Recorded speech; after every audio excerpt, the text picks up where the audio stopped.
எதிர்க்கட்சியில் இருக்கக்கூடியவர்கள் திடீரென பாஜகவோடு ஒட்டுமில்லை உறவுமில்லை என கூறிவிட்டு தேர்தல் வந்தவுடன் மீண்டும் ஒட்டிக்கொள்வதாக கடிந்துரைத்து உள்ள திமுக நாடாளுமன்ற உறுப்பினர் கனிமொழி, அதிமுக கட்டடம் மட்டுமே சென்னையில் உள்ளதாகவும் அலுவலகம் செயல்படுவதும் ஆணைகள் பிறப்பிக்கப்படுவதும் தில்லியில் இருந்துதான் எனவும் சாடியுள்ளார்.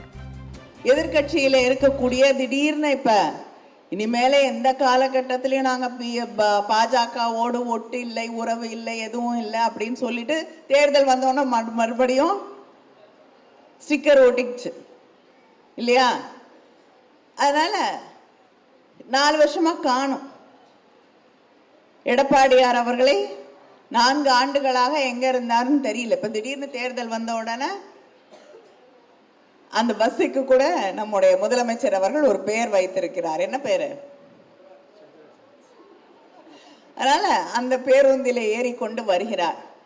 வந்து நீங்க என்ன பண்ணீங்க அப்படின்னா, நீங்க 4 வருஷமா ஆளை காணும், நாங்க என்ன பண்ணோம்னு உங்களுக்கு தெரியலன்னா நாங்க என்ன பண்ண முடியும்? உங்க கட்சி அலுவலகத்தை டெல்லிக்கு மாத்திட்டீங்களே, கவலையோடு சொல்கிறோம். அதுக்கு அவர் இன்னைக்கு பதில் சொல்லியிருக்காரு. எனக்கு அங்கதான் இருக்கு, நீங்க வந்து பாருங்கன்னு. எனக்கு கட்டடம் அங்கதான் இருக்கு, தெளிவா தெரியும். கட்டடத்துக்குமா டெல்லிக்கு எடுத்துட்டு போக முடியும்? முடிஞ்சா எடுத்துட்டு போயிருவீங்க பிரிச்சு.